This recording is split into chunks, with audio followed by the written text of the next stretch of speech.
Welcome to Hamburgers and Horror, the home of meat, monsters, and mischievous little bag-headed pumpkin boys. That's right, it's Halloween and we're watching Trick or Treat, baby. Released in 2007, Trick or Treat is a really fun horror anthology following a few different spooky storylines on Halloween night in the fictional town of Warren Valley, Ohio. A few of the different arcs come together, but the burlap that ties them together is Sam, a mysterious young chap who acts as the enforcer of the rules and traditions of Halloween, swiftly punishing those who disrespect or defy those rituals. Trick or Treat was written and directed by Michael Dougherty, who came up with the design for Sam when he was in college. Sam actually made his small screen debut in Dougherty's 1996 animated short, Season's Greetings. Dougherty has also written and directed Krampus, and just recently Godzilla King of the Monsters. He also wrote for X2, Superman Returns, X-Men Apocalypse, and is currently working on Godzilla vs. King Kong, all on top of him planning a Trick or Treat 2. He's a busy guy with a fun mix of horror, blockbuster superheroes, and giant monsters, and they usually blend between dark and violent and action and fun. And Trick or Treat is no exception.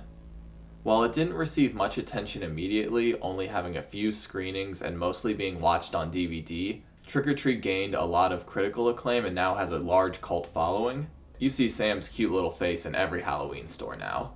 It has an 81 and 71 on Rotten Tomatoes, so while it has a few naysayers, most find Trick or Treat to be a fun watch that supplies classic horror and comes up with some fun new tricks.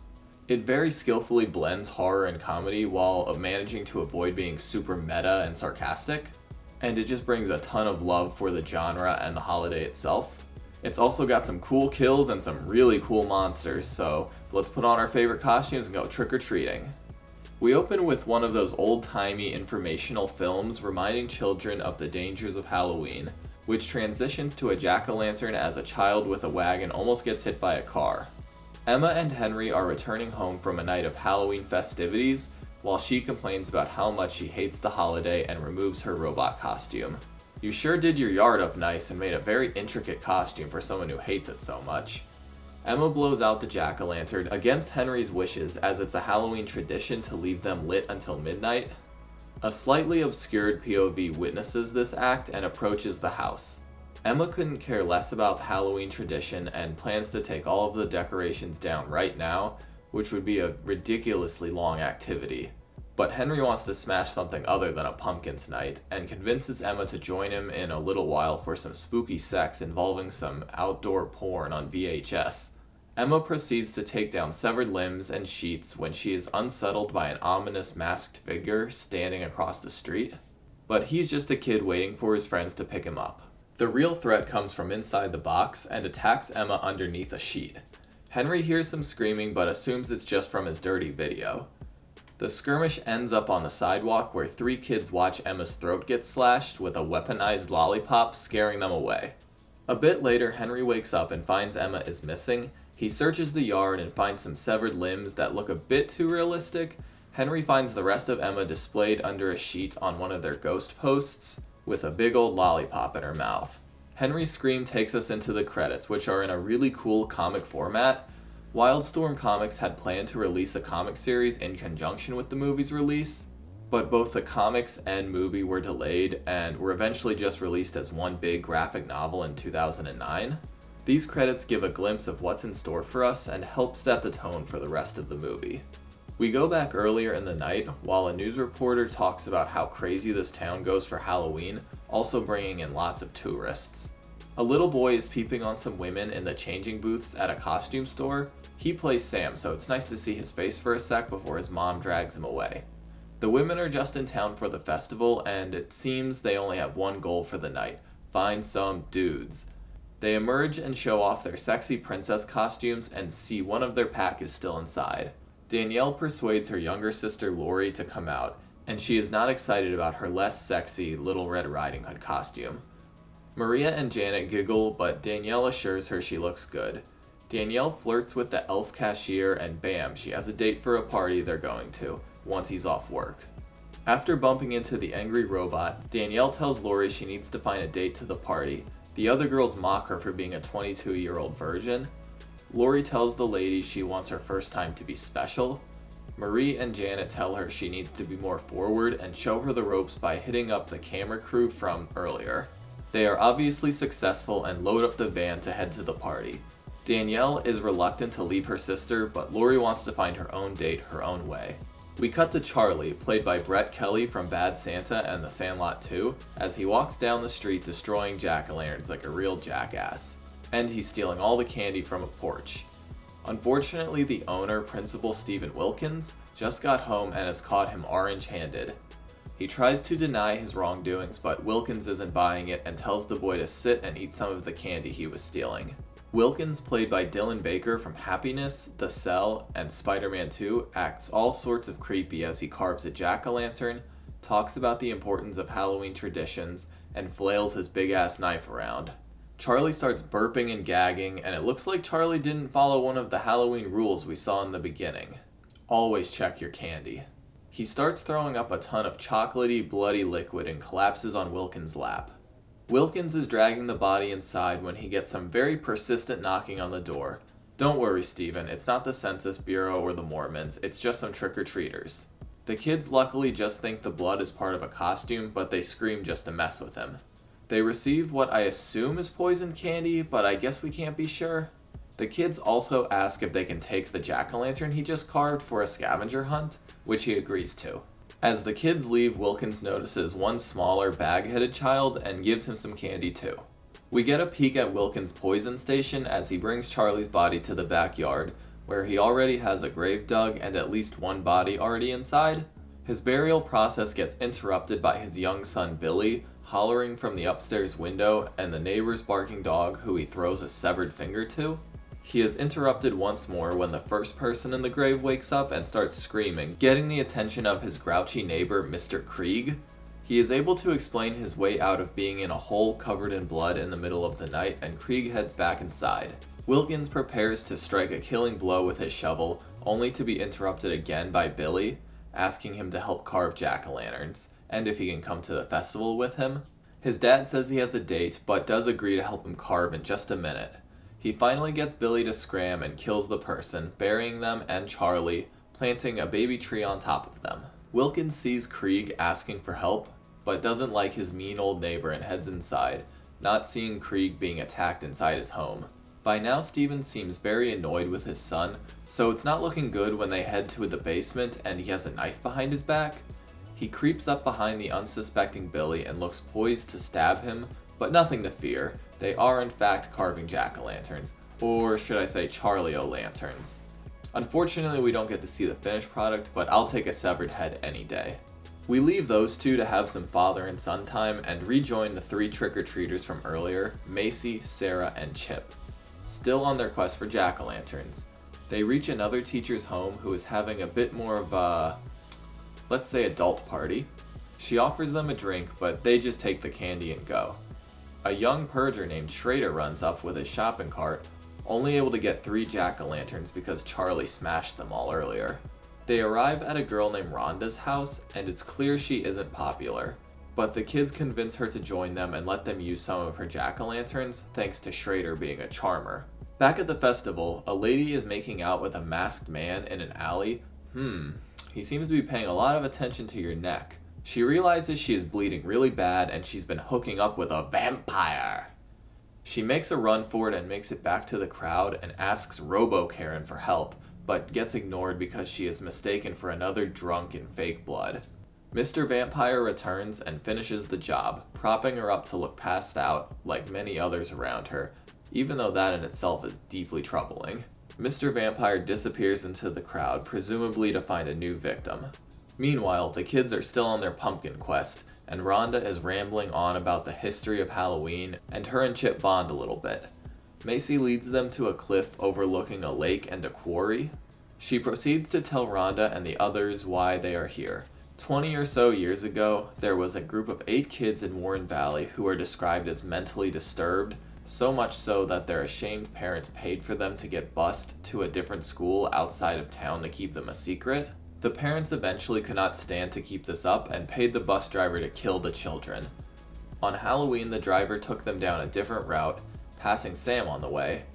He arrived at the rock quarry and, while checking the children's locks and giving them one final piece of candy, one child realized they weren't where they were supposed to be and slipped his restraints. He tried to drive the bus back home, but only managed to hit the gas and go straight off the cliff. The children's masks float up to the surface as they drown, and the driver was never heard from again. Macy's plan is to go down to the lake and leave 8 lit jack-o'-lanterns to pay respect to the dead. She, Sarah, and Schrader head down on this oddly placed elevator, leaving Rhonda and Chip up top. Back to Lori, who is still trying to find a date at the festival. She's watching all the happy couples when she gets a call from her sister. Danielle says she found a date for her, but I have a feeling he's not really Lori's type. She hangs up when she notices Mr. Vampire staring at her. The elf guy tries to kiss Danielle, but her lack of interest is interrupted by some loud-ass howls. Rhonda's spooky self immediately identifies the sound as werewolves, just in time for the elevator to make its way back up. They are able to see 3 lit jack-o'-lanterns being held by the others, but the kids start screaming and running around and the candles go out and the screaming turns to silence. Chip gets real scared and stays in the elevator while Rhonda goes to investigate. She tells Chip to leave the jack-o'-lantern lit as it will protect him. She finds the jack-o'-lanterns and eventually the school bus, confirming Macy's story as truth. She notices some floating masks and gets grabbed by a creature emerging from the mud. She runs back only to find another creature feasting on Chip's intestines. Rhonda loses her glasses and falls off a ridge, getting knocked out in the process. When she comes to, the creatures are standing over her and she smacks the shit out of one. The creatures reveal themselves as the other kids, and Chip isn't dead, just wrapped in wieners. Macy thinks it's hilarious, while the others agree it's gone too far, and they go to gather their things and head home, while Schrader looks over Rhonda. Macy kicks the last lit jack-o'-lantern into the lake, which proves to be a big mistake as they immediately start hearing laughter and whispers from the lake.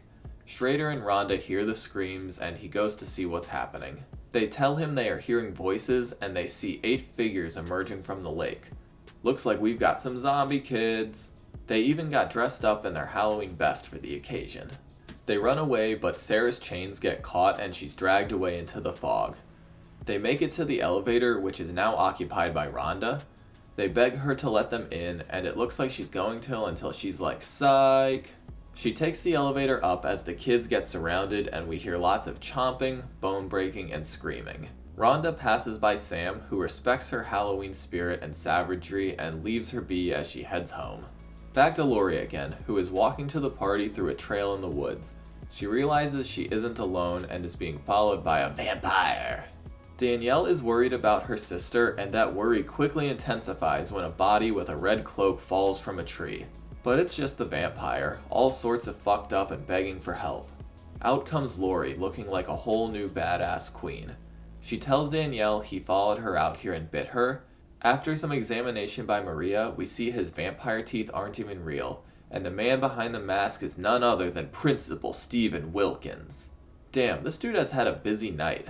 Stephen asks who these women are, to which he only gets a smirk back. He looks around and sees a lot of dead dudes, presumably including the man baby and the elf, and definitely including the camera guys. Stephen isn't going anywhere with his broken legs, and with her special captive partner, Lori can finally have her first time. She does give him a proper warning that she's new to this. Then Lori undresses Stephen, and the women dance around the fire and undress themselves in a sexy montage with Marilyn Manson playing. Then the ladies' eyes change and grow some big old sharp teeth. They aren't done yet, they have to remove that pesky human skin in a very Hellraiser manner to reveal their true werewolf forms underneath. Danielle watches and howls with glee as her sister loses her werewolf murder virginity as she gnaws on Wilkins to death. Fuck yeah. Sam watches as the ladies tear into their quote-unquote dates and howl into the night. We once again jump earlier into the night, where 3 clowns are approaching a house that isn't exactly festive. When they knock on the door, they are met with growls and glowing yellow eyes and run for their lives. But it was just a mean trick by Stephen Wilkins' neighbor, Mr. Krieg, and his dog Spike. He steals the boys' candy and proceeds to burn a bunch of old photos in his fireplace. His candy stealing was a bit pointless though, as he prefers the sweet kiss of a bottle. He doesn't even want to watch Scooby-Doo on Zombie Island. You know this guy is a dick. A prankster egging his house leads him to grabbing a bat and heading outside. He finds Spike munching on something, not realizing it's the finger Wilkins threw to distract the barking dog from his body hiding. We see their interaction from Krieg's perspective, and see he's being watched by that obscured POV. Spike starts barking at the front door, but all Krieg finds are a ton of jack-o'-lanterns that weren't there before. He hears more noise upstairs and grabs his handy-dandy shotgun. As he heads up, a familiar little fella runs by and blows out the lights. Krieg enters his bedroom, where a jack-o'-lantern lights up to show off the exciting new wallpaper. Queer Eye has taken an interesting turn this season. Krieg drops when he takes a stab to the ankle. Sam emerges from under the bed and shows off his chocolate bar razor, which I believe is also a piece of tampered candy he received from Wilkins, but I'm not sure. Krieg lets a shot off but only hits the jack-o'-lantern. Krieg slips going down the stairs thanks to a bunch of candy Sam left out, and cuts his hands really bad thanks to the loose razors he left in the candy. He gets to his door, but his excessive amount of blocks gives Sam enough time to ceiling crawl over to him. Sam drops on top of him screaming like a banshee, but Krieg is able to get him off for a moment. This is when we saw Krieg asking Wilkins for help earlier, which obviously gets ignored and Sam tackles him again. In their scuffle, Krieg starts pulling at Sam's mask, revealing his real scary but still kinda cute face. He starts the first course of his meal by chomping on Krieg's leg, but his second course isn't quite as tasty. The shot sends Sam sliding across the room. Krieg is done playing around and lets off 2 more shots, one in the gut and the other blowing off one of Sam's hands. Krieg calls 911, but the phone cord gets pulled out. How can this be? Sam is still right there. Looks like we got a little zombie hand on our hands. Krieg gets stabbed in the foot and falls over. He watches the hand crawl its way back to Sam and reattach, giving him his mask back as well. His tiny hands are adorable. Sam bites a big old chunk out of his lollipop, and Krieg breaks the liquor bottle for their final showdown. Sam overpowers him and brings the lollipop down in a powerful stab, but luckily for Krieg, he accidentally knocked that candy bar from earlier on himself when he grabbed the bottle. Sam takes this as an offering and accepts, sparing Krieg his life. Sam stares him down to make sure his message is loud and clear and leaves. In Krieg's fireplace, we see one of the burning photos, revealing he was the bus driver who killed the 8 children. Later that night, 3 little pigs knock on Krieg's door, who has gotten with the program and gives the girl some candy. As Krieg looks around, he sees a now orphaned Billy handing out hopefully not poisoned candy, Rhonda walking down the street with her one lit jack-o'-lantern, and the werewolf girls heading home. Supervisor Sam is satisfied. That is until he hears a certain unhappy robot disrespecting Halloween.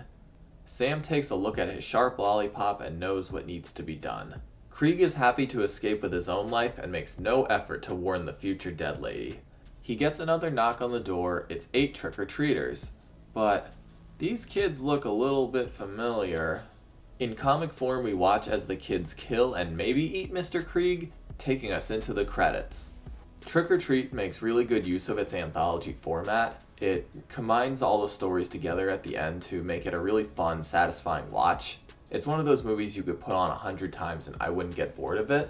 To recap, this is how the night went in order. We start in town seeing the werewomen getting their costumes, and Wilkins is buying candy to poison. Charlie is caught by Wilkins and gets killed right before Macy and the others ask for his jack-o'-lantern. Krieg is fighting off Sam at the same time Wilkins is burying bodies and carving Charlie's head with Billy. Later, Wilkins is in his vampire gear killing women, eventually following Lori. Around this time, the kids have reached the quarry, and most of the werewomen kill their dates when Rhonda and Chip hear those howls. The living kids are killed by the zombie bus kids, and they begin their journey to Krieg's. This is around when Lori captures Wilkins and kills him. And finally, we are at the point where Krieg is giving out candy, and Emma is being the new Halloween Grouch. Krieg is killed by the bus kids, and we actually get a glimpse of them leaving Krieg's home in the very beginning of the movie, right before Emma notices the masked teenager.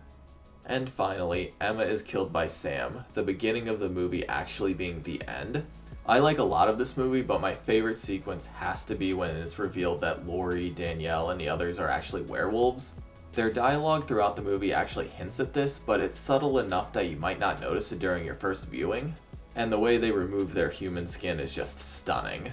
I am curious about whether or not it's like a synthetic suit they put on, or if they shed like reptiles. What do y'all think? Let me know down below. But either way, it's a really fun subversion, as you immediately expect these beautiful, promiscuous women to just be victims to some monster or murderer later on, only for them to actually be arguably the most dangerous creatures in the whole movie. The werewolves were made by Tata Polo Studios, the ones who created the Lycans for the Underworld series, and they just look awesome. I also love the zombie bus kids.